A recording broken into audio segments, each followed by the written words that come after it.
The bus game. Some look like party buses, with tints, black lights inside, and neons on the vehicles' bellies.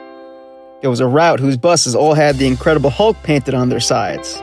Many were decorated with the patron saint of the Colombian bus system, La Virgen del Carmen. The routes are as varied as their color schemes. One must read placards that displayed a paragraph of information on where the bus was headed. It is so mind-bending that knowledge of the system seems to be inherited and is impossible to be taught or learned. It's a hop-on, hop-off policy. The drivers sometimes had assistants to collect money, oftentimes they don't. If they don't have the correct change, you'll have to wait till more passengers get on, which is more than inevitable.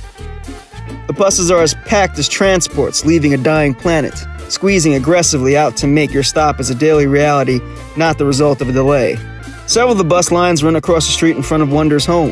If it was late enough, I'd see women step off the buses and run home out of fear of being attacked. People treat women fucked up everywhere. Colombia had its offerings to the concept. At the time of writing this, in the streets of Bogota, there's a man or a group of men splashing acid on women's faces. No task force had been assigned to this problem. It's not like these attacks are a heavy epidemic in Bogota, but it is happening, and the police's inactivity was just another example of how people treated women. Not just here in Bogota, actually, but everywhere.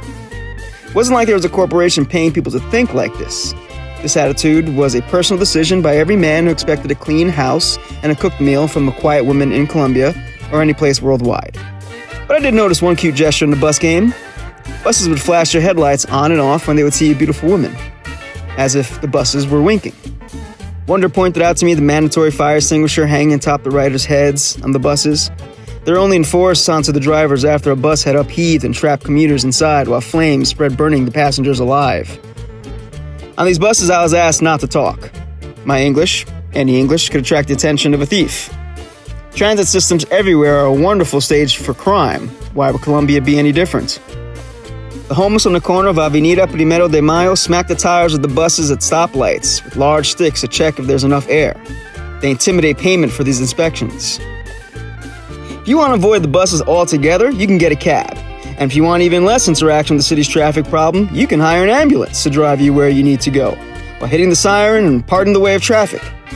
Who needs that ambulance anyway? I mean, how many people get injured in a major metropolitan city with tons of infrastructure and crime issues? The official bus system was this expensive, ineffective clusterfuck called the Transmilenio. Although this was considered public transportation, it's owned by a couple of wealthy former mayors. Hey, that's white! It didn't service much of the depressed sections of the city where a majority of its workers hailed from. A riot forms whenever the bus stops because they haven't mentally ushered its patrons on the commuting etiquette with the help of subtle public service announcements explaining to let them off first. The system shits down 11 p.m. I'm not fixing that typo.